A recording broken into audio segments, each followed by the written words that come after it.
The question hit him harder than any insult ever had. Why won't you date? It wasn't the words themselves. It was who asked them.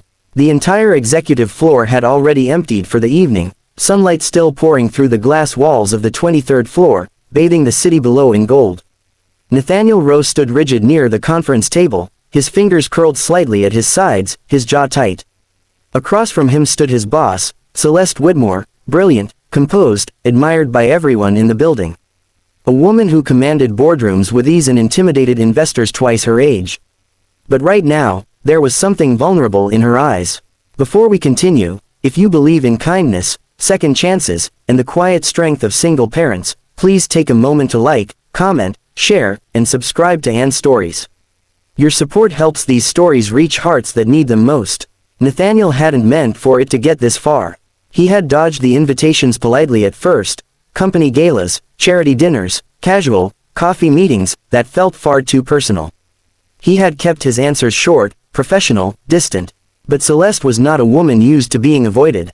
And today, under the bright honesty of daylight, she had asked him directly. Why won't you date? The city shimmered beyond the glass, alive and indifferent. Nathaniel swallowed. He was 36 years old, tall, composed, always in tailored suits that hid how tired he really was. He was the company's operations director, a man known for precision and quiet leadership. People admired his discipline. They mistook it for strength. They didn't see the alarm clock that rang at 5 a.m. They didn't see the tiny hand that reached for him in the dark.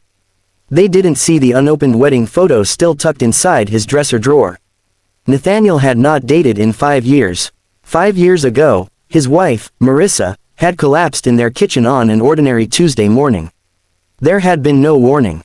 No long illness. No time to prepare. One moment she was laughing about overcooked toast, and the next, she was gone. He had been left standing in a hospital hallway with a 3-year-old son clutching his pant leg, asking when mommy would wake up. Since that day, Nathaniel's world had shrunk to two things, survival and Oliver. Oliver was 8 now, bright, observant, too perceptive for his own good. He still left one side of the couch empty every movie night, as if expecting someone to fill it. He still asked questions about heaven in ways that made Nathaniel's chest ache. Dating had never felt like an option. It felt like betrayal. It felt like risk. It felt like something fragile he didn't have the energy to rebuild. Celeste had entered his life 2 years ago when she became CEO. She was decisive, visionary, and surprisingly warm in private moments. She had noticed how he left precisely at 5:30 p.m. every day, never staying for drinks, never lingering. She had once seen him in the lobby kneeling in his suit to tie a little boy's shoelaces, her expression softening in a way she couldn't explain. She admired him first, then she respected him. Somewhere along the way, she began to care. And now she stood in front of him, sunlight catching in her dark hair, asking the one question he had avoided for months. Why won't you date? Nathaniel looked down at the polished table, then back up at her. His voice, when it came, was steady but heavy. Because I already had my forever. The words seemed to steal the air from the room. He told her then, not dramatically, not for sympathy, but simply because she deserved honesty. He told her about Marissa's laugh, about the hospital hallway, about learning how to braid hair for school plays even though Oliver didn't need braids, about the first time Oliver asked if it was his fault mommy went to heaven. Celeste didn't interrupt. Her confident posture slowly softened. Her eyes, usually sharp with corporate calculation, filled with something raw. Nathaniel explained that love, once lost that way, changes you. That every relationship afterward feels like building on ground that might crack again without warning. That he couldn't risk letting someone into Oliver's life only to have them disappear. That he couldn't risk Oliver loving someone new and losing again. He admitted something he rarely said aloud. He was tired, not of being a father, never that, but of carrying both roles, of being strong in the office and steady at home, of never breaking because there was no one left to catch him. Celeste's heart didn't break because he rejected her. It broke because she finally understood him. She had assumed his distance was pride or emotional unavailability. She had believed she simply needed to be patient. But now she saw the truth. He wasn't pushing her away. He was protecting someone. That afternoon changed everything between them.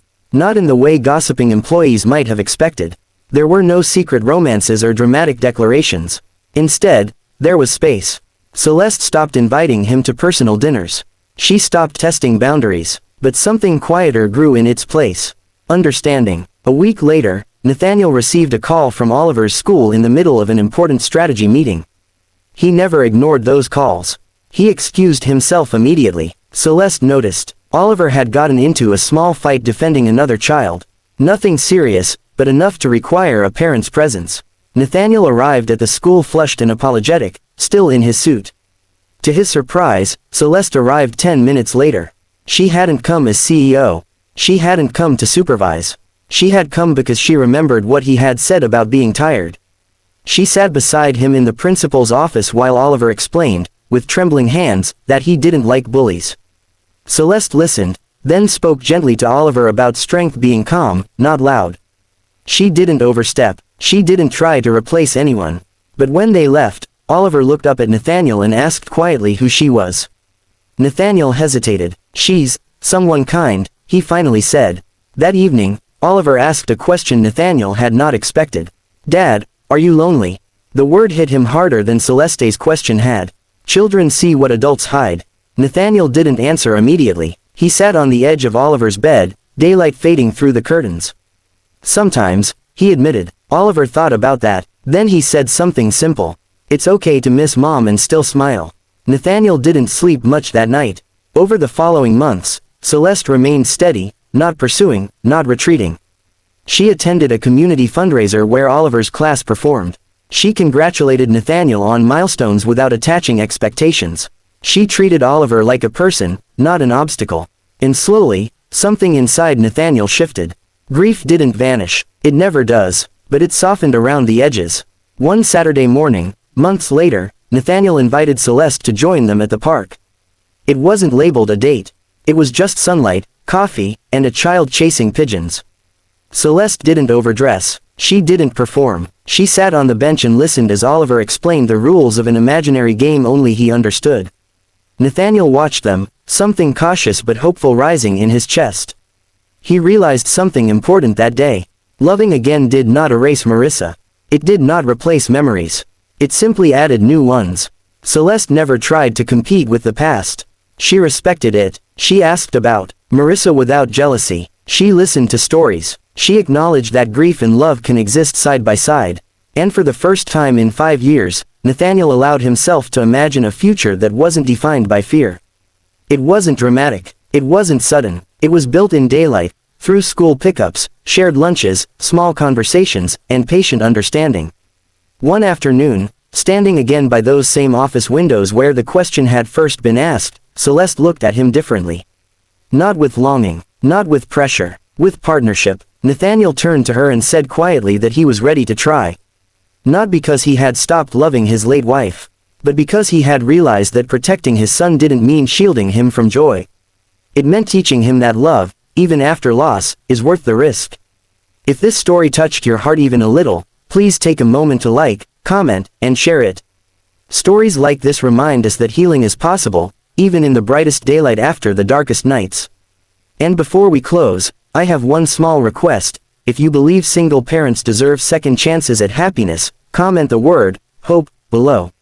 Because sometimes, the bravest thing a person can do is not move on.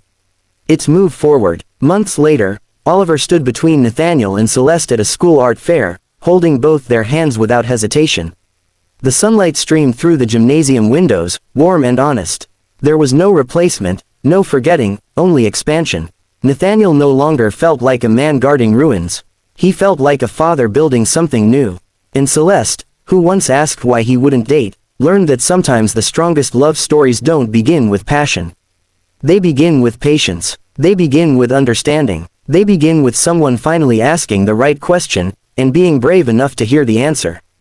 In the brightness of day, with the city alive around them and Oliver laughing nearby, Nathaniel understood something he wished he had known years earlier. The heart does not have a limited number of chances. It has seasons. And this was spring.